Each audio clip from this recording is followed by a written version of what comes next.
Okay, so here are the first set of standards and actual jumps that Mary and I put together. And as you've seen in this video, I've been building a whole nother set so we can build a course here. But these are all natural rails that we cut down in the forest here, and it's got a really cool classic 1960s 1950s look to it. Good jump. You might actually hear the rain hitting the roof of the building here, so it's a good day to do this kind of work. What I've got here laid out are all the supplies that one would need to do this in terms of the tools. For the base of the standards, I make them just under 29 inches long each board. And so that means on a 12-foot board, you can see I've marked this one off already, 12-foot board, you're going to get 5 components out of each 12-foot board.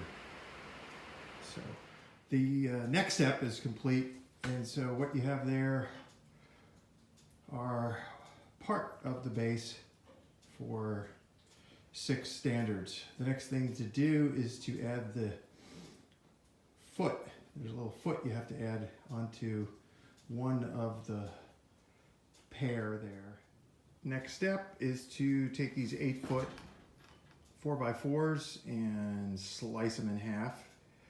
This will give us a 4-foot section on a base. That what you end up with is a top end hole for the jump of 4 feet 3 inches, and for fox hunters 4 foot 3 inch is probably I'll say more than you need.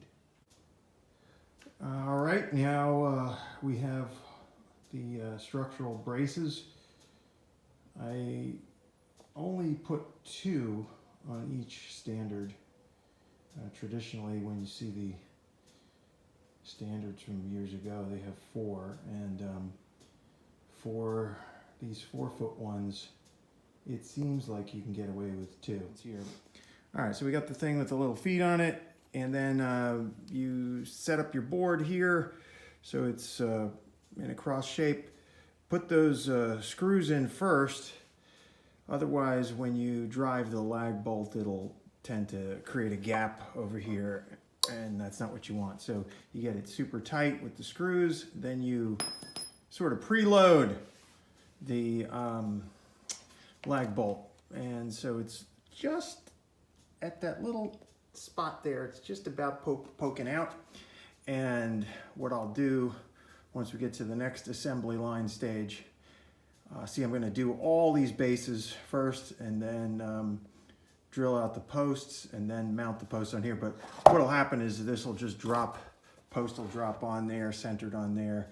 The lag bolt will drive in, and then we'll put additional screws and braces, and then this thing will be done. Okay, all the bases are assembled and preloaded with the lag bolt. So just a few more steps. I keep saying that, don't I?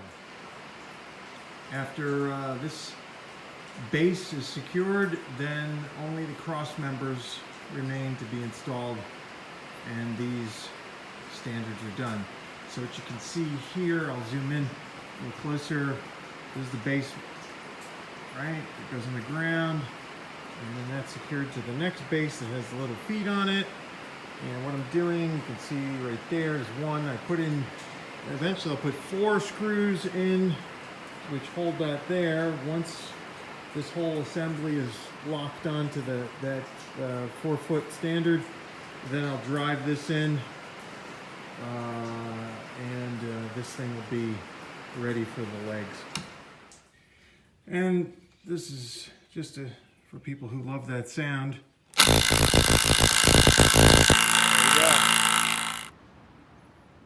And there you have it. All done and ready for placement and jumping. All in a day's work, I'd say. Good.